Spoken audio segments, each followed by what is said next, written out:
Ben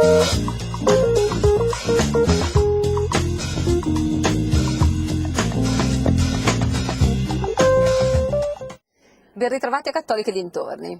Non è certamente positivo lo scenario delineato da scienziati e pedagogisti durante il convegno L'ambiente conteso che si è tenuto a Brescia venerdì 20 novembre per festeggiare il primo compleanno dell'Alta Scuola per l'Ambiente. Vediamo cosa hanno detto i nostri microfoni Pierluigi Malavarsi, direttore ASA, il rettore dell'Università Cattolica Lorenzo Ornaghi.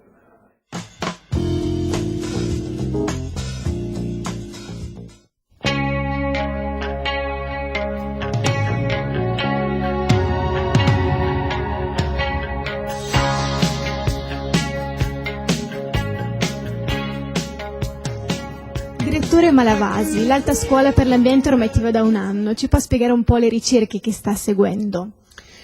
Il primo anno della Alta Scuola è stato polarizzato sulla proposta del Master di secondo livello in Sviluppo Umano e Ambiente, che ha coinvolto professionisti, dirigenti, ricercatori per riqualificare la loro professionalità ambientale e per congiungersi con i cambiamenti, con le trasformazioni e quindi la ricerca di questa virtuosa circolarità tra mondo dell'impresa, università, mondo della ricerca, mondo delle istituzioni.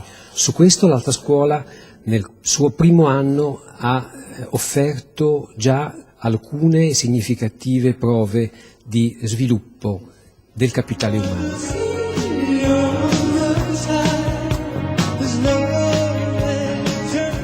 Ornaghi, ci può spiegare il contributo che l'Università Cattolica, in particolare l'Alta Scuola per l'Ambiente, sta fornendo per la salvaguardia del creato? In due modi soprattutto, uno quello della ricerca, che è una ricerca impegnativa e importante che non può che essere a livello internazionale anche in termini di cooperazione con altri grossi centri.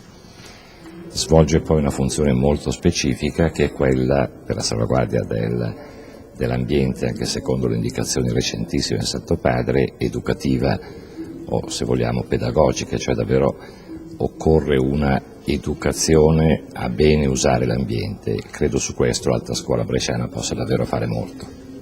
Il bilancio di un anno di lavoro e di iniziative e i progetti per il futuro.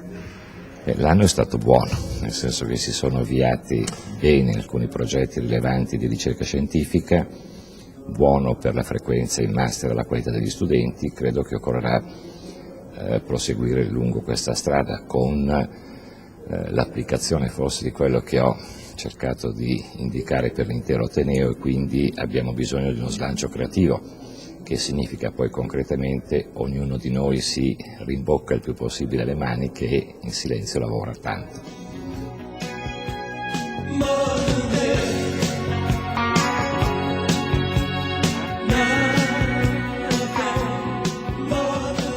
Il segretario generale della CEI, Monsignor Mariano Crociata, è intervenuto al convegno, ha colto l'occasione per lanciare un monito in vista della conferenza sul clima che si terrà fra pochi giorni a Copenaghen. Ha invitato i paesi ricchi a fare proprio un nuovo modello di sviluppo che metta al centro l'uomo con la pluralità delle sue dimensioni ed esigenze.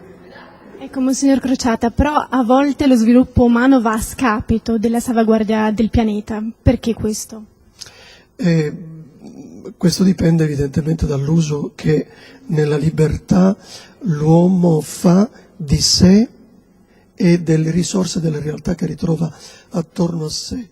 È per questo che quando facciamo riferimento alla carità facciamo riferimento a quell'orizzonte complessivo in cui è la coscienza morale formata a dare un orientamento nelle scelte, nelle decisioni e quindi nell'utilizzo di tutte le risorse, nelle modalità di adozione di questo utilizzo delle risorse. Ecco, il ruolo dei giovani in questa salvaguardia del pianeta quale può essere? Ma un ruolo che possiamo dire definito dalla potenzialità che i giovani hanno naturalmente rispetto al futuro, tenendo conto di una esperienza così complessa come quella che oggi viviamo, e nello stesso tempo io direi anche le potenzialità che i giovani possono acquisire di conoscenze e di strumentazione tecnica sempre più adeguata, perché un atteggiamento eticamente responsabile possa far trattare e vivere la gestione dell'ambiente in maniera sempre più rispondente alle esigenze di tutti gli uomini.